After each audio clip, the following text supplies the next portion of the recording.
வெற்றிகரமாக அணியில் சேர்ந்த சிஎஸ்கேவின் அதிரடி மன்னன் அவர்கள் வரமாட்டாங்க அப்படின்னு நம்ம எல்லாரும் எதிர்பார்த்தோம். இப்போ சிஎஸ்கே அணியில் ஜாயின் பண்ணியிருக்காரு. அடுத்த 2 போட்டியில் இவருடைய ஆட்டத்தை பார்க்க ரசிகர்கள் ஆவலோட காத்துட்ருக்காங்க. என்ன ஒரு விஷயம் ரசிகர்களுக்கு மிகப்பெரிய ஒரு கஷ்டத்தை கொடுத்துருக்கு அப்படின்னு பார்த்தோம்னா, சிஎஸ்கே கடைசி மேட்ச்சு நம்ம ஹோம் கிரவுண்டில் ஆடுவாங்க அப்படின்னு எல்லாரும் எதிர்பார்த்தாங்க. கடைசியாக ஒரு மேட்ச்சை போய் நம்ம பார்க்கலாம் எல்லாரும் அப்படின்னு நினச்சிட்டு இருந்தோம். கடைசியில் இப்படி ஒரு நிலைமைக்கு போகும் அப்படின்னு யாரும் எதிர்பார்க்கல. தல தோனி அவர்கள் கடைசியாக நம்ம ஹோம் கிரவுண்டில் பார்க்கலாம் அப்படின்னு எல்லாருமே நினச்சிட்டு இருந்தோம். பட் அது எல்லாத்துக்குமே கொடுத்து வைக்கல அப்படின்னு கூட சொல்லலாம். இப்போ டெல்லியில் நடக்க போகுது ராஜஸ்தானுக்கு எதிரான போட்டியில் சிஎஸ்கே ரசிகர்கள் எல்லாருமே ஆவலோட எதிர்பார்த்துட்டு இருக்கோம். கண்டிப்பாக மீண்டும் 4வது வெற்றியை பதிவு செய்வாங்க அப்படின்னு ஒரு நம்பிக்கை இருக்குது. அது மட்டும் இல்லாமல் சிஎஸ்கே அணியில் இப்போது டேவிட் பிரேவ்ஸ் மட்டும் இல்லாமல் நிறைய ஃபாரின் பிளேயர்ஸ் ஜாயின் ஆகிட்டாங்க. வெற்றிகரமாக ஸ்குவாட் இருக்குது. நம்ம இந்த 10 அணிகளில் நம்ம டீமில் தாங்க எல்லா பிளேயருமே இருக்காங்க. மற்ற எல்லா டீம்லேயுமே ஃபாரின் பிளேயர்ஸ் டூ ஆர் டையாக தான் இருக்காங்க. வரதா இல்லையா அப்படின்ற சுச்சுவேஷனில் இருக்காங்க. இன்னொரு டைப்பை ட்ராவல் இது ப்ராப்ளம் இருக்குது. இந்த விசா ப்ராசஸ் இந்த மாதிரி ஏகப்பட்ட பிரச்சனையும் நிறைய பிளேயர் சிக்கியிருக்காங்க. நம்ம சிஎஸ்கே பொறுத்த வரைக்கும் நமக்கு தேவையான பிளேயர் எல்லாருமே இங்கே இருக்காங்க. அதனால் சிஎஸ்கேவிற்கு இது ஒரு ப்ளஸ்ஸான விஷயம் தான். இன்னொரு விஷயம் என்னென்னு பார்த்தீங்கன்னா, சிஎஸ்கே ரசிகர்கள் எல்லாருமே எதிர்பார்த்த மாதிரி அந்த பிளேயிங் லெவலில் எல்லாருமே இளம்பெருக்களை இறக்கி சும்மா அற்புதமான ஒரு பிளேயிங் லெவனை செட் பண்ணி வச்சிருக்காங்க சிஎஸ்கே அணி.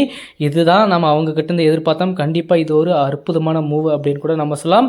இந்த மாதிரி ஒரு விஷயத்தில் கண்டிப்பாக நமக்கு சிஎஸ்கே நல்லா சப்போர்ட் பண்ணிட்டு இருக்காங்க அப்படின்னு கூட நம்ம சொல்லலாம்.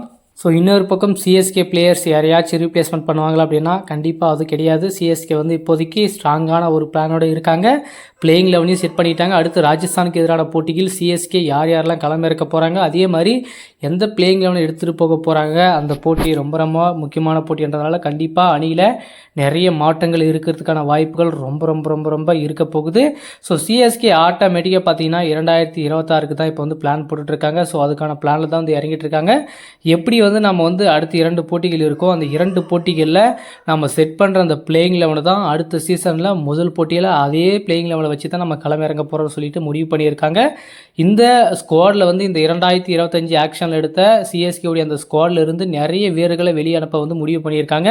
அந்த தரமான அந்த பிளேயிங் லெவனை வச்சுக்கிட்டு ஒரு சில யங்ஸ்டர்ஸை அந்த ஸ்குவாடில் வச்சுக்கிட்டு மீது எல்லாருமே ரிமூவ் பண்ணிவிட்டு முக்கியமான பிளேயர்ஸ் யார் யாரும் நமக்கு தேவையோ அவங்க எல்லாத்தையுமே மினி ஆக்ஷனில் எடுத்துக்கலாம்னு சொல்லிட்டு முடிவு பண்ணியிருக்காங்க. சிஎஸ்கேவுடைய பிளானே வேறு மாதிரி இருக்குங்க. அவங்களுடைய இன்டென்ட் டிஃப்ரெண்ட்டாக இருக்குது. இந்த 2025 சீசன் என்ன கற்றுக் கொடுத்துருக்கோ இல்லையோ ஒரு நல்ல தரமான அணியை உருவாக்குவதற்கு சிஎஸ்கே அணிக்கு வலுவகுத்திருக்கு அப்படின்னு கூட நம்ம சொல்லலாம். நல்ல ஸ்ட்ராங்கான ஒரு கம்பேக்கோட சிஎஸ்கே அணி கண்டிப்பாக அடுத்து 2026 சீசனில் வரப்போகிறாங்க. ராஜஸ்தானுக்கு எதிரான போட்டியில் கண்டிப்பாக சிஎஸ்கே அணி அவங்கள அடித்து நவுத்த போகிறாங்க. அப்படி அதில் எந்த மாற்றமும் கிடையாது. என்ன பண்ண போகிறாங்க, டெவில் பிரேவ்ஸ் வர சிஎஸ்கேல இணைஞ்சிட்டாரு. எல்லா ஃபாரின் பிளேயர்ஸுமே சிஎஸ்கேக்கு ஜாயின் பண்ணிட்டாங்க. அடுத்து இருக்கிற ஒரே ஒரு விஷயம் அந்த அதிரடியான ஆட்டை மட்டும்தான் நம்ம பார்க்குறது மட்டும்தான் இன்னும் வெயிட்டிங்கில் இருக்குது. என்ன பிளானோட வர போகிறாங்க அப்படின்றத நம்ம பார்ப்போம். இன்னொரு பக்கம் பார்த்தீங்கன்னா சிஎஸ்கேவிற்கு அடித்த அதிர்ஷ்டம் கூட நம்ம சொல்லலாம். ஆமாங்க, ஐபிஎல்ல இப்போ பல விதிமுறைகளை கொண்டு வந்திருக்காங்க. இந்த விதிமுறைகள் சிஎஸ்கேவிற்கு ஒரு முக்கியமான விஷயத்தை கற்றுக் கொடுத்துருக்கு அப்படின்னு கூட நம்ம சொல்லலாம். இப்போ எல்லா அணிகளுமே வெளிநாட்டு வீரர்களை எழுந்து தவிச்சிட்டு இருக்காங்க. அதனால் அவங்களுக்கு ரீப்ளேஸ்மெண்ட்டாக வேறு பிளேயர்ஸை நம்ம தக்க வச்சுக்கலாம் அப்படின்னு சொல்லிட்டு இப்போ பிசிசிஐ சொல்லியிருக்காங்க. பட் அந்த சொன்னது மட்டும் இல்லாமல் அதில் ஒரு மிகப்பெரிய ஒரு ட்விஸ்ட்டை கொடுத்துருக்காங்க. என்ன ட்விஸ்ட் அப்படின்னு பார்த்தீங்கன்னா, நாம் ஒரு வீரரை இப்போது ரீப்ளேஸாக எடுத்து இந்த இருக்கக்கூடிய மிச்சம் இருக்கிற இந்த போட்டியில் மட்டும்தான் அவங்கள ப்ளே பண்ண வைக்க முடியும். அடுத்த சீசனில் இவரை தக்க வைக்க முடியாதுன்னு சொல்லிட்டு ஒரு குண்டை போட்டிருக்காங்க. ஏன் அப்படி போட்டிருக்காங்க அப்படின்னு பார்த்தீங்கன்னா, இது 2ஆம் பாதை அந்த இந்தியா வர்சஸ் பாகிஸ்தான் வார் நடந்ததுனால உடனடியாக ஐபிஎல் போட்டிகள் எல்லாமே நிறுத்தி வச்சாங்க. நிறுத்தி வச்சதுனால கிட்டத்தட்ட ஒரு வாரமாக போட்டிகள் நடக்கிறதுனால அப்படின்னா எல்லா வீரர்களுமே அவங்களுடைய கண்ட்ரிக்கு போயிட்டாங்க. அதனால் இப்போதைக்கு ஐபிஎல் போட்டிகள் நடக்காது போல் அப்படின்னு சொல்லிட்டு அவங்களே முடிவு பண்ணிட்டு கிளம்பிட்டாங்க. அப்படி இருக்கும்போது திடீர்னு பார்த்தீங்கன்னா பிசிசிஐ உடனடியாக ஐபிஎல் போட்டிகளை நடத்த திட்டமிட்டுட்டாங்க, ஷெடியூலும் விட்டுட்டாங்க. எல்லாமே பண்ணிட்டாங்க அப்படின் போது என்ன பண்ணுறது, அந்த டைமில் உடனே எல்லா வீரர்களையும் வர வைக்க முடியாது. இந்த மாதிரி சுச்சுவேஷனில் எல்லா டீமுமே ஒரு ஃபைனல் ஸ்டேஜுக்கு வந்துட்டு இருப்பாங்க. யார் யார் உள்ளே போகிறாங்க, யார் வெளியே போகிறாங்க அப்படின்றது கிளியராக தெரிஞ்சு போயிட்டுருக்கும். அப்படி தெரிஞ்சிருந்தால் கூட யார் யாரெல்லாம் இருக்கணும் அப்படின்றது கிளியராக ஐபிஎல் அணிகள் எல்லாமே டிஸ்கஸ் பண்ணியிருப்பாங்க. இப்போ இக்கட்டான சூழ்நிலையில் இருக்காங்க. இப்போ நமக்கு கண்ட்ரி முக்கியமா இல்லை இந்த ஐபிஎல் முக்கியமா அப்படின்னு சொல்லிட்டு எல்லாரும் முடிவு பண்ணும்போது கண்ட்ரி தான் முக்கியம்னு சொல்லிட்டு எல்லாருமே வெளியே போயிட்டாங்க. அது ரொம்ப ரொம்ப ரொம்ப முக்கியமான விஷயம். மேபி ஐபிஎல் தடை செய்யப்படாமல் இருந்திருந்தால் இன்னைக்கு எல்லா போட்டிகளும் முடிஞ்சிருக்கும். பிளே ஆஃப் ரேஸ் தான் போயிருக்கும். எல்லா வீரர்களும் அவங்க அவங்க கண்ட்ரிக்கு போயிருப்பாங்க. அந்த பிளே ஆஃப்ல இருக்க அந்த 4 டீமில் இருக்கிற ஃபாரின் பிளேயர்ஸ் மட்டும்தான் வந்து ப்ளே பண்ணியிருப்பாங்களே தவிர மற்ற எல்லாருமே அவங்க கண்ட்ரிக்கு போயிருப்பாங்க. ஸோ அவங்களுடைய கண்ட்ரிக்காக ப்ளே பண்ணியிருப்பாங்க. ஸோ இப்போ வந்து அந்த பிரச்சனை வந்து மிகப்பெரிய அளவு வந்து சர்ச்சை ஏற்படுத்தியிருக்கு. ஏன்னா தடை விதிச்சதுக்கப்புறம் மீண்டும் இருக்கிற அந்த 16 போட்டிகளை வந்து நடத்துவதில் பிசிசிஐ வந்து பல விதிமுறைகளை வந்து கொண்டு வந்திருக்காங்க. ஸோ இப்போ வந்து உங்கள் டீமில் இருந்து யாரெல்லாம் வெளிநாட்டு பிளேயர்ஸ் வந்து அவங்க கண்ட்ரிக்கு போயிருக்காங்களோ அவங்களுக்கு ரீப்ளேஸ்மெண்ட் பிளேயராக வந்து நீங்கள் சேவ் பண்ணிக்கலாம் அப்படின்னு சொல்லியிருக்காங்க. அப்படி சொன்னாலுமே அதில் வந்து மிகப்பெரிய ஒரு ட்விஸ்ட்டை வச்சுருக்காங்க. என்னென்னு பார்த்தீங்கன்னா, இந்த பிளேயரை நீங்கள் தக்க வச்சிங்க அப்படின்னா இந்த பிளேயரை வந்து இந்த சீசன் மட்டும்தான் ப்ளே பண்ண வைக்கும். அடுத்த சீசனில் வந்து உங்கள் ரிட்டர்னேஷன் பண்ண முடியாதுன்னு சொல்லிட்டு ஒரு குண்டை போட்டிருக்காங்க. பட் சிஎஸ்கேலாம் வந்து மிகப்பெரிய ஒரு ட்விஸ்ட் கொடுத்தாங்க பார்த்தீங்களா. எல்லாமே இந்த தடைக்கு முன்னாடியே வந்து எல்லா வீரர்களுமே ரீப்ளேஸ்மெண்ட் பிளேயராக வந்து அறிவிச்சிட்டாங்க. அதுதாங்க சிஎஸ்கே பண்ண ஒரு மிகப்பெரிய ஒரு அதிர்ஷ்டம் அப்படின்னு கூட நம்ம சொல்லலாம். அவங்க பண்ண அந்த விஷயத்தால் முக்கியமான நிறைய வீரர்களை சிஎஸ்கே அணி வந்து கூச்சிருக்காங்க. அந்த அந்த சிஎஸ்கே அணியின் முக்கியமான 3 தூண்கள் அப்படின்னு கூட நம்ம சொல்லலாம். இப்போ சிஎஸ்கே அணிக்கு அவங்க ரொம்ப ரொம்ப ரொம்ப முக்கியமான வீரராக இருக்காங்க. ஒரு டைமில் பார்த்தீங்கன்னா அவங்க சொன்ன அந்த விதிமுறைகளை வந்து ஷாக் ஆகிடுச்சு. ஒருவேளை எல்லா பிளேயருமே ரீப்ளேஸ்மெண்ட்டாக பிளேயரை கொண்டு வந்த எல்லா பிளேயருமே மீண்டும் வந்து ஆக்ஷன் தான் எடுக்கணும் அப்படின்ற மாதிரி சொன்னவொடனே அது வந்து ஷாக் ஆகிடுச்சு. அதுக்கப்புறம் தான் தெளிவான ஒரு விளக்கத்தோட பிசிசிஐ வந்து வெளியிட்டாங்க.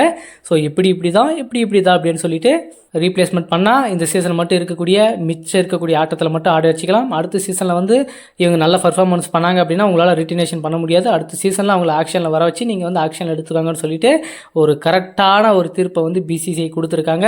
கண்டிப்பாக வந்து சிஎஸ்கே மட்டும் இந்த விஷயத்தில் வந்து தப்பிச்சிட்டாங்க அப்படின்னு கூட சொல்லலாம். மற்ற எந்த டீமுமே ரீப்ளேஸ்மெண்ட் பிளேயரை வந்து அறிவிக்கிறீங்க. சிஎஸ்கே மட்டும்தான் கிட்டத்தட்ட 3-4 பேரை வந்து உள்ளே கொண்டு வந்திருக்காங்க. அந்த 4 பேருமே சிஎஸ்கேனிக்கு ரொம்ப ரொம்ப ரொம்ப ரொம்ப முக்கியமான பிளேயராக இருக்காங்க. அந்த ஊர்வில் பட்டேலாம் ஜஸ்ட் மிஸ்ஸில் வந்து சிஎஸ்கே உள்ள வந்திருக்காங்க அப்படின்னு கூட சொல்லலாம். அது சிஎஸ்கே அணிக்கு அடித்த அதிர்ஷ்டம் அப்படின்னு கூட சொல்லலாம். அந்த அதிர்ஷ்டத்தில் தான் இப்போ முக்கியமான வீரர்கள்லாம் தட்டி தூக்கி சிஎஸ்கே ஒரு தரமான பிளேயிங்களை வந்து செட் பண்ணியிருக்காங்க. ஸோ ஐபிஎல் விதிமுறைகளில் சிக்கிய பல அணிகள் ஸோ இந்த விதிமுறைகளால் நிறைய டீம் வந்து கொலாப்ஸில் இருக்காங்க. என்ன பண்ணுறதுன்னு தெரியாமல் முழிச்சிட்டு இருக்காங்க. இந்த விதிமுறையால் நம்ம எந்த பிளேயரை வந்து நம்ம எடுக்கலாம் ஸோ அப்படின்னு சொல்லிட்டு யோசிச்சுட்டு இருக்காங்க. ஸோ அப்படி யோசிச்சுட்டு இருக்கிற எல்லா ஐபிஎல் அணிகளும் என்ன பண்ணணும் அப்படின்னு பார்த்தோம்னா ஸோ அவங்களுக்கு தேவையான பிளேயரெல்லாம் வந்து இருக்காங்க. உள்ளே இருக்கிற பிளேயரை வச்சு ப்ளே பண்ணிவிட்டு அப்படியே விட்டுருங்க. ஸோ பட் இருந்தாலுமே முக்கியமான பிளேயர்ஸ்லாம் வந்து ரொம்ப ரொம்ப கஷ்டம். ஆர்சிபியெல்லாம் பார்த்தீங்கன்னா நிறைய பிளேயர்ஸ் வந்து வெளியே போகிறாங்க. குஜராத் டைட்டன்ஸ்லேருந்து வெளியே போகிறாங்க. பஞ்சாப்லேருந்து வெளியே போகிறாங்க. ஸோ அப்படி இருக்கும்போது இந்த மாதிரி ஒரு சுச்சுவேஷன் இருக்கிறதுனால கண்டிப்பாக எல்லாருமே யோசிக்க வேண்டிய விஷயம் தான். ஸோ ஃபாரின் பிளேயர்ஸ்க்கு எல்லாருக்குமே ஃபாரின் பிளேயர்ஸை ரிட்டைன் பண்ணணும் அப்படின்றதுனால கண்டிப்பாக ஆர்சிபியெல்லாம் ரொம்ப இக்கட்டான சூழ்நிலையில் இருக்காங்க. ஆனால் நம்ம சிஎஸ்கே பொறுத்த வரைக்கும் எல்லாருமே பிளேயிங் லெவலில் இருக்காங்க. ஸோ எல்லா வீரர்களும் வந்துட்டாங்க. ஸோ அதுதாங்க நமக்கு அடித்த அதிர்ஷ்டம். ஸோ ரீப்ளேஸ்மெண்ட் பிளேயராக எடுத்த எல்லா வீரர்களும் நம்ம ஸ்குவாடில் இருக்காங்க. ஸோ அவங்கள வந்து மீண்டும் ரிட்டர்ன் பண்ண அவசியம் இல்லை. ஸோ எல்லா பிரச்சனையும் வந்து சிஎஸ்கேவுக்கு எதிராக தான் இருக்குதே தவிர சிஎஸ்கேவிற்கு எல்லாமே சாதகமாக தான் அமைஞ்சிருக்கு. ஸோ இதனால் முழுக்க இந்த சீசனில் சிஎஸ்கேவுக்கு அடித்த அதிர்ஷ்டம் அப்படின்னு கூட நம்ம சொல்லலாம். சிஎஸ்கே மட்டும் இல்லாமல் ஐபிஎல் விதிமுறைகளை அடுத்த நொடியிலே இறக்கியவுடன் எல்லா அணிகளுமே அதிர்ச்சியில் இருக்காங்க.